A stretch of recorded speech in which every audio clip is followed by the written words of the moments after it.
Trump's legal team just walked out of a federal courtroom mid-hearing, not after a recess, not during a break, during active proceedings while the judge was still on the bench.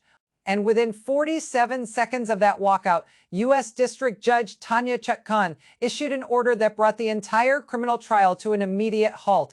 This isn't some procedural disagreement or strategic delay tactic. This is a complete breakdown of attorney-client relations so severe that a federal judge had no choice but to stop the trial entirely until the situation stabilizes, when defense counsel abandons their client during live court proceedings. You know, something catastrophic just fractured the entire legal strategy. Hit that subscribe button right now because you won't want to miss any of the videos I release. So what triggered this unprecedented courtroom exodus? Trump's lead attorney, John Lauro, attempted to submit fabricated evidence to the court in direct violation of Judge Chutkan's explicit warnings from just 3 days earlier. Sources inside the courtroom report that when the judge caught the violation and threatened immediate sanctions, the entire defense team stood up, gathered their materials, and walked out while she was still speaking from the bench. This isn't just another legal controversy or routine courtroom tension. Members of Trump's own legal team are now reportedly considering whether to formally withdraw from the case entirely. And believe me, when seasoned defense attorneys risk contempt charges by walking out during active proceedings, you know, something enormous has just detonated. Here's the full picture of what's been unfolding. Tensions between Trump's defense team and Judge Chutkan have been escalating for months, fueled by repeated discovery violations, missed deadlines, and increasingly hostile exchanges during pre-trial motions.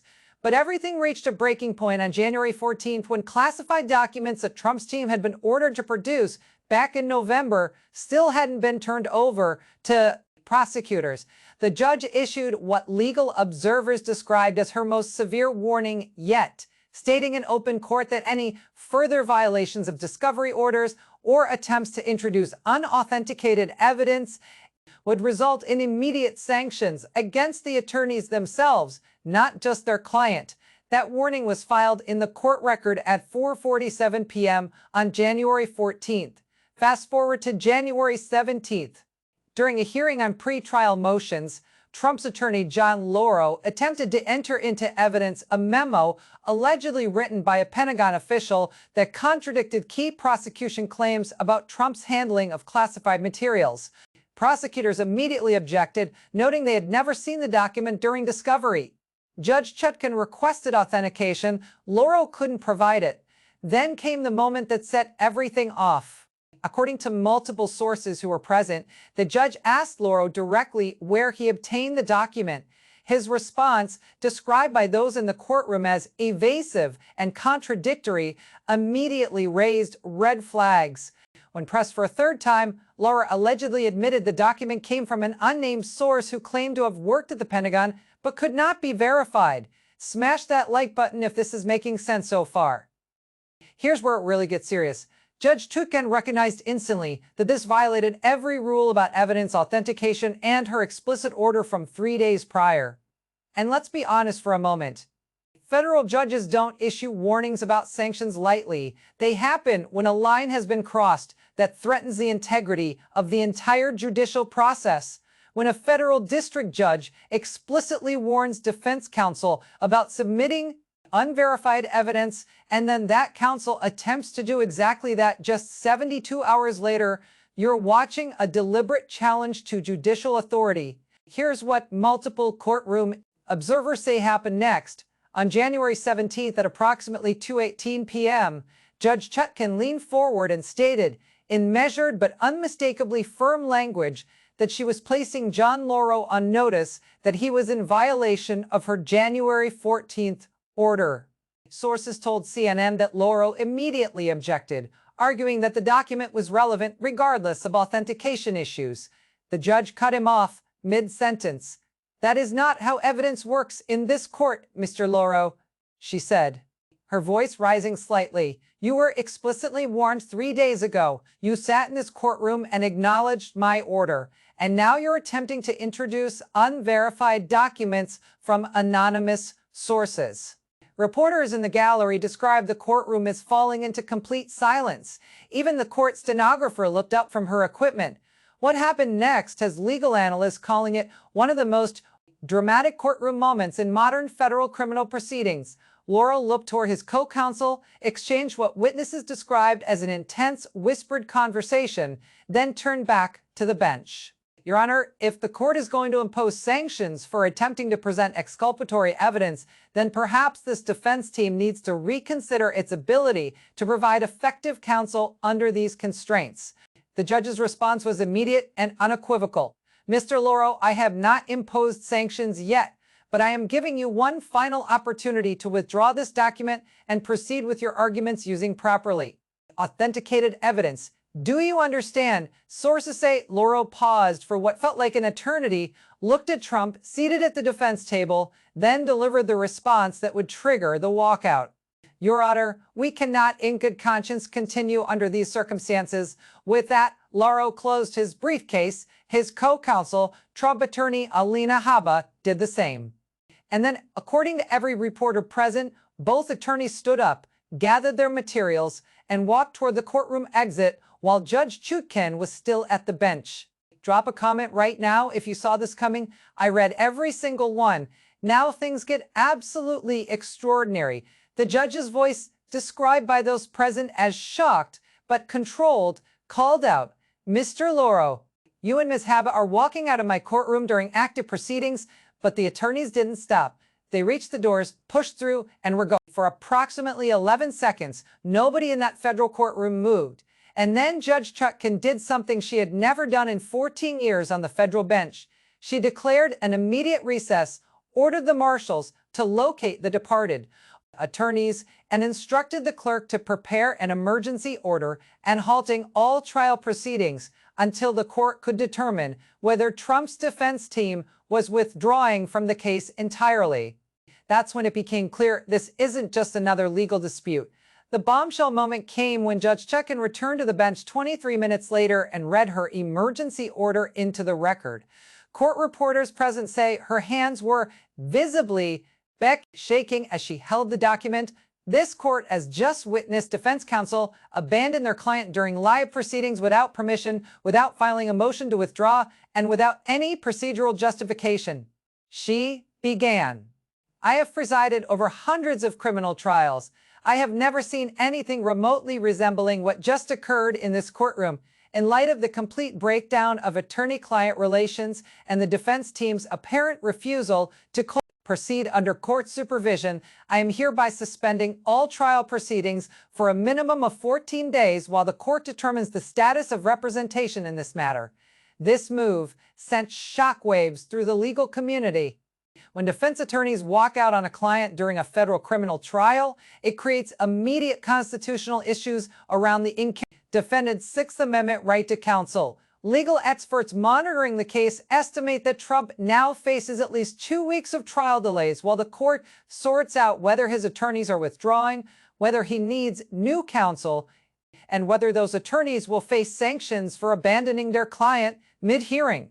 This isn't the first time courtroom confrontations have derailed major criminal proceedings. Think back to the trial of Zacarias Moussaoui, the so-called 20th hijacker in the September 11th attacks. His attorneys repeatedly clashed with the judge over access to witnesses, eventually leading to a contempt citation and significant trial delays. The case took nearly 4 years to reach verdict, in part because of breakdowns in the attorney-client relationship. Then there was the Chicago 7 trial in 1969, where defense attorneys William Kunstler and Leonard Weinglass engaged in such heated confrontations with Judge Julius Hoffman that multiple contempt citations were issued. At one point, defendant Bobby Seale was literally bound and gagged in the courtroom. The trial became a symbol of judicial authority clashing with aggressive defense tactics. Subscribe immediately if you haven't yet. This content doesn't exist anywhere else. And let's not forget Trump's own civil fraud trial in New York, where his attorneys clashed repeatedly with Judge Arthur Engoron over courtroom decorum, leading to multiple fines and warnings. But those confrontations never reached the point of attorneys walking out during proceedings. Now, however, it's different this time. Trump's own lawyers have abandoned him in the middle of a federal criminal trial.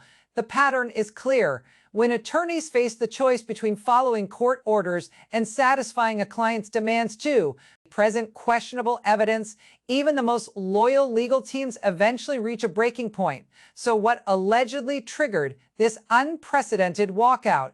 According to legal experts who reviewed the court transcripts, the attempted introduction of unauthenticated evidence violated multiple federal rules of civil procedure and directly defied a specific judicial order issued just 3 days earlier. The federal rules of evidence require that documents be authenticated through witness testimony, chain of custody documentation, or other verification methods. Judge Chutkan's January 14th order explicitly stated that any document not properly authenticated through standard evidentiary procedures would be rejected and could result in sanctions against counsel. Here's the kicker. Multiple sources familiar with the defense strategy say Trump personally insisted that his attorneys introduced the Pentagon memo despite being advised by at least 2 members of his legal team that it couldn't be properly authenticated. One source told the Washington Post that Trump believed the document would exonerate him regardless of authentication issues and that, quote, the judge wouldn't dare sanction us for trying to prove my innocence. This wasn't a legal miscalculation. It was a deliberate decision to ignore both court orders and legal counsel's advice. Don't go anywhere. The most explosive part is coming next. And here's what should alarm everyone. This isn't just about one document or one hearing. If a defendant in a federal criminal trial can pressure his attorneys to violate court orders and then have those attorneys walk out when the judge enforces the rules, the entire system of criminal justice breaks down once defendants believe they can operate outside judicial authority. Without consequence, there's no turning back from that precedent. This puts Trump's remaining legal options in a nearly impossible position. On one side, he needs competent counsel to mount a defense in a federal criminal trial where conviction could result in significant prison time. That means finding attorneys willing to follow court rules and work within the judicial system. On the other side, he's demonstrated a pattern of demanding that his lawyers pursue strategies that violate court orders and professional conduct standards. He now has to either accept the constraints of the legal system or face trial without effective representation. And here's the tricky part. There's no credible defense for what happened.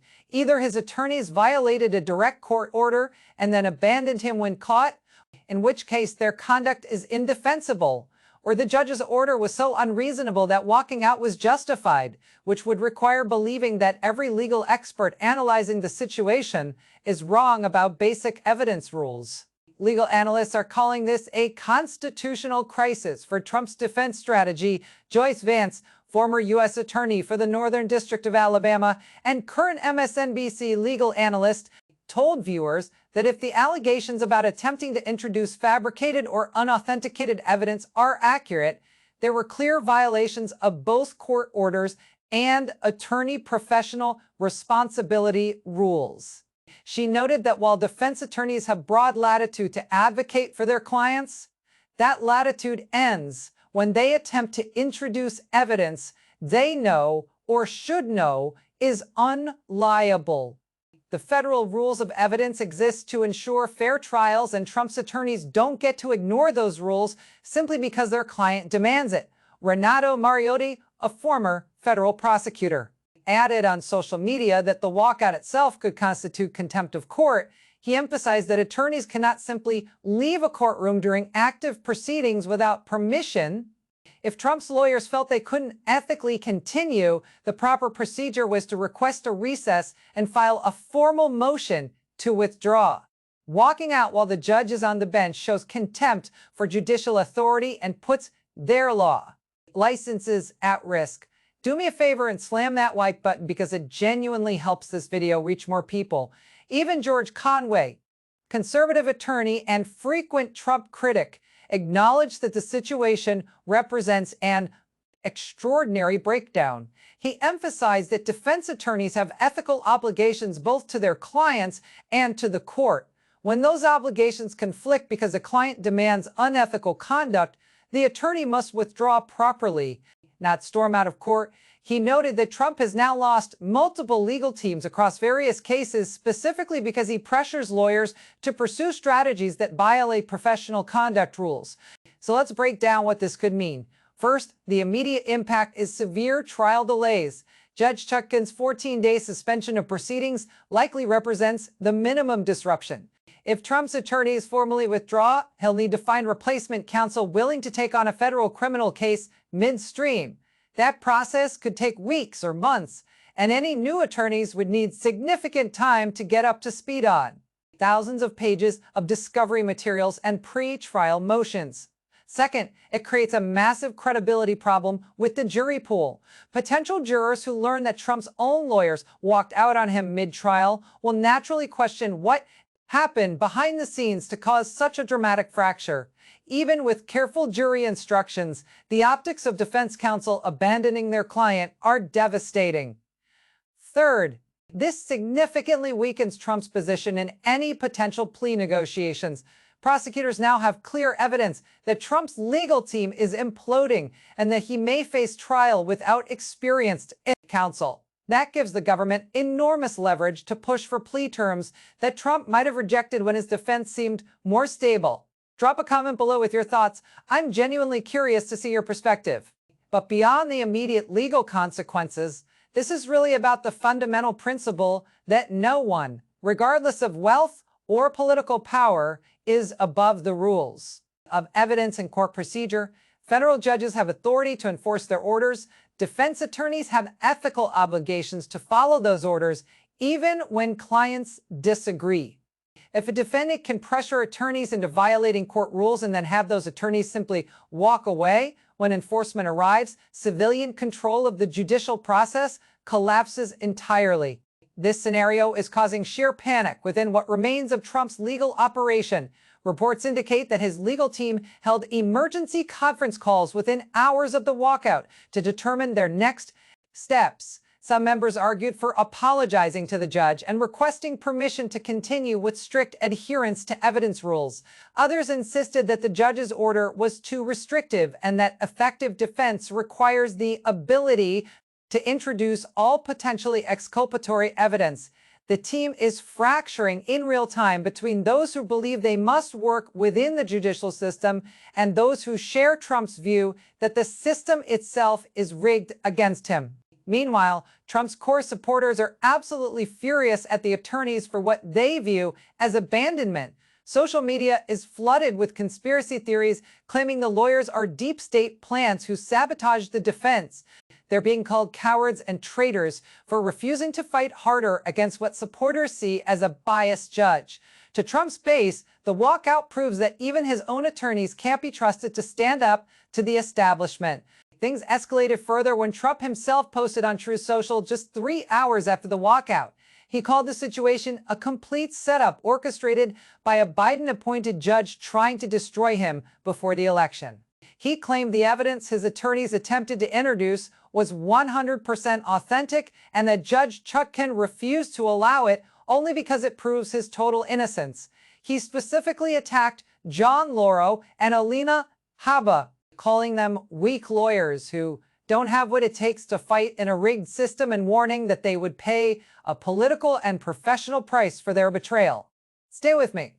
What comes next will completely change how you view the situation. Here's what makes it even more extraordinary. Trump's response essentially confirmed that he pressured his attorneys to introduce questionable evidence against their legal judgment. Instead of claiming the document was properly authenticated, his defense was that authentic evidence shouldn't require authentication if it helps the defendant. When your legal theory is that evidence rules don't apply when you're innocent, you fundamentally misunderstood how the judicial system operates. Legal experts immediately flagged the constitutional problem. Andrew Weissman, former Mueller investigation prosecutor and NYU law professor, explained on MSNBC that Trump's public statements attacking his own attorneys following court orders creates an impossible situation. He noted that any future attorneys who agree to represent Trump will now know that if they follow judicial instructions over client demands, they'll be publicly attacked and potentially fired. That makes it extraordinarily difficult to find competent counsel willing to take the case because no ethical attorney wants to choose between contempt of court and contempt of their client. This goes far beyond one failed evidence submission or one dramatic walkout. It's about whether a defendant in the American criminal justice system can refuse to operate within established rules, evidence, and procedure. If there are no consequences for pressuring attorneys to violate court orders or for attorneys walking out when those violations are caught, it signals that wealthy or politically powerful defendants exist outside the normal constraints of criminal prosecution. It's not just about Trump's case. It's about whether the federal judiciary has meaningful authority to enforce its orders when defendants simply refuse to comply. If this blows your mind, hit that like button right now. Here's the situation. Trump's entire defense team just walked out of a federal criminal trial mid-hearing after attempting to introduce evidence in direct violation of a court order issued 3 days earlier. A federal judge has now suspended the trial for at least 2 weeks while determining whether his attorneys are withdrawing entirely. This is no longer just a legal controversy. It's about whether defendants can pressure their lawyers into violating judicial orders and then abandon ship when consequences arrive. When federal defense attorneys walk out on their client during active court proceedings, we've entered genuinely unprecedented legal territory. If there are no consequences for this kind of breakdown, it sets a precedent that federal criminal defendants with sufficient resources can simply outlast the judicial system through chaos and attorney turnover. Keep a close eye on this case. Multiple legal experts are now predicting that Judge Chutkan will hold a hearing within the next 7 days to determine the status of Trump's representation. John Lauro and Alina Habba could face contempt charges for leaving court without permission, and Trump himself may need to appear personally to explain to the judge whether he still has competence in his legal team or needs to find new counsel. And meanwhile, legal ethics experts are watching to see if the D.C. Bar Association opens investigations into the attorney's conduct. Before we go any further, smash that subscribe button so you never miss content like this. Here's where things stand right now. 2 of Trump's lead attorneys just walked out of a federal courtroom during active criminal proceedings, triggering an immediate trial suspension. A federal judge is now determining whether Trump still has legal representation or faces trial without experienced counsel. And the legal community is watching to see whether attorneys face sanctions for abandoning their client mid-hearing. This isn't just another courtroom drama that will fade from the headlines. This is a fundamental breakdown in the attorney-client relationship unfolding in a federal criminal trial. What happens next could determine whether defendants can simply refuse to operate within judicial rules by cycling through attorneys who won't challenge them. The evidence is clear from court transcripts. The judicial order was explicit, the violation was documented in real time, and the walkout was witnessed by dozens of reporters and legal observers. Now we wait to see if there's any accountability when defense attorneys abandon their constitutional duty to provide effective counsel simply because their client demanded, and they violate court rules. The stakes have never been higher. The judicial authority has never been more directly challenged, and the constitutional crisis around Trump's refusal to accept legal constraints has never been more immediate. Pause for a second and hit that like button if you're finding value in this coverage.